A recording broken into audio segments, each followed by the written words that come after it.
Sign up here for our daily coronavirus newsletter on what you need to know, and subscribe to our COVID-19 podcast for the latest news and analysis. Italy's coronavirus deaths surpassed 10,000 on Saturday even as the contagion spread remained substantially stable.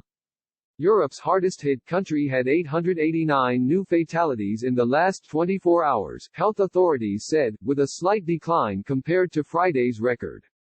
New cases rose marginally to 5,974, bringing the total count of patients in the country to 92,472. The government is set to extend its drastic containment measures until the middle of April and will more than double the amount of financial stimulus for the country's paralyzed economy. Italy's virus trend shows the curve is now fully in its linear phase and no longer exponential, with a daily increase in total cases of around 7%, Lorenzo Preliosco, co-founder of researcher U-Trend, said in a phone interview.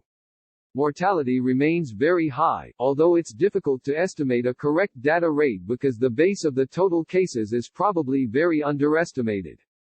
Prime Minister Giuseppe Conte is set to prolong a near-total lockdown for 2 weeks beyond the current April 3 deadline, the Corriere della Sera newspaper reported.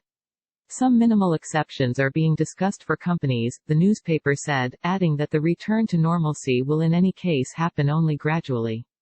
Education Minister Lucia Azzolina has already said schools won't reopen early next month as initially planned. Lombardy, the region around Milan which is at the epicenter of Italy's outbreak, reported 542 deaths on Saturday and 2,117 new cases, according Lombardy's top health official Giulio Galera. Italy is wrestling with the world's deadliest outbreak even as the contagion shows initial signs of a slowdown after 3 weeks in which economic activity halted almost completely. The government is preparing a second round of stimulus after a €25 billion $28 billion package approved this month, even as it's locked in negotiations with European partners on further joint financial support. Read more. France, Italy doubled down on EU crisis tools resisted by Germany. Conte said in an interview published Saturday by Il Sole 24 Ore that new measures to be approved next month will bring Italy's overall stimulus, well above the threshold of €50 billion, to counter the country's dramatic recession. Confidence among Italian businesses crashed this month across all sectors, with Italy's gross domestic product heading for a contraction of 6.5 percentage points in 2020, according to research group Prometea. Electricity consumption continues to fall along with economic activity.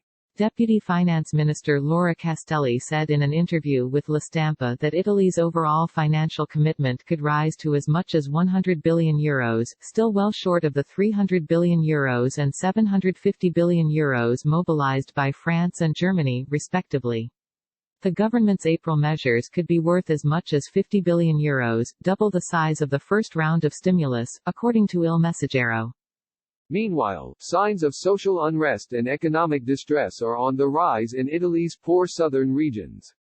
A Lidl supermarket in Palermo, Sicily, was raided by people who refused to pay for their shopping, according to reports on several media.